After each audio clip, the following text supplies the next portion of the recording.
Évangile de Jésus-Christ selon saint Luc. En ce temps-là, parmi les disciples, le Seigneur en désigna encore 72 et il les envoya deux par deux en avant de lui en toute ville et localité où lui-même allait se rendre. Il leur dit: La moisson est abondante, mais les ouvriers sont peu nombreux. Priez donc le maître de la moisson d'envoyer des ouvriers pour sa moisson. Allez, voici que je vous envoie comme des agneaux au milieu des loups. Ne portez ni bourse, ni sac, ni sandales, et ne saluez personne en chemin. Mais dans toute maison où vous entrerez, dites d'abord: paix à cette maison. S'il y a là un ami de la paix, votre paix ira reposer sur lui. Sinon, elle reviendra sur vous. Restez dans cette maison, mangeant et buvant ce que l'on vous sert, car l'ouvrier mérite son salaire. Ne passez pas de maison en maison. Dans toute ville où vous entrerez et où vous serez accueillis, mangez ce qui vous est présenté. Guérissez les malades qui s'y trouvent et dites-leur: le règne de Dieu s'est approché de vous. Acclamons la parole de Dieu. Louange à toi, Seigneur Jésus.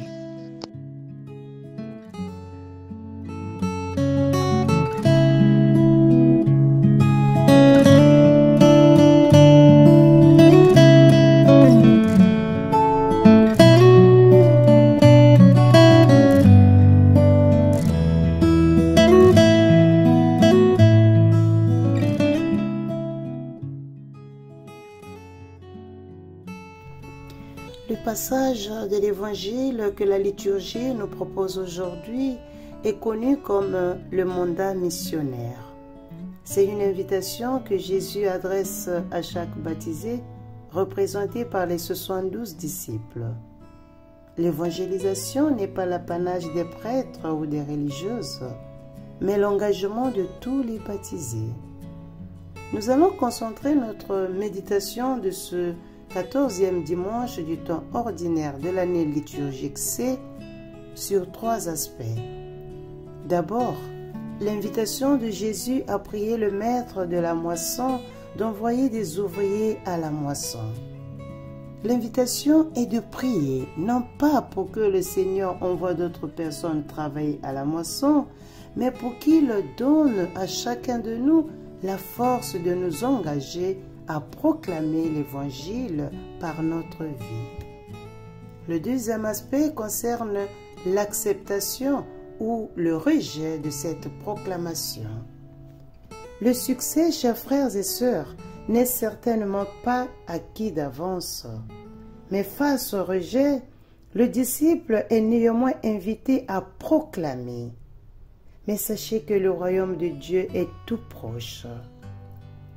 Comme si le Seigneur voulait dire: ok, maintenant vous me rejetez, mais sachez que le royaume de Dieu est proche. C'est à vous de l'accepter, de voir que vous avez toujours une seconde chance. Le troisième aspect, nous le tirons du dernier verset de ce passage. Ne vous réjouissez pas parce que les démons vous sont soumis. Réjouissez-vous plutôt parce que vos noms sont inscrits dans les cieux, dit l'évangéliste.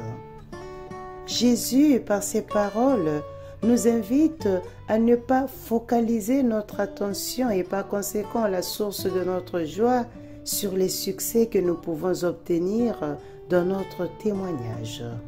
Mais il nous invite à fonder notre joie sur ce qui ne manquera jamais, c'est-à-dire son amour pour nous, pour chacun d'entre nous. un amour si grand que le nom de chacun d'entre nous est inscrit dans les cieux, c'est-à-dire qu'il est toujours dans l'esprit du Père qui sait tout ce dont nous avons besoin.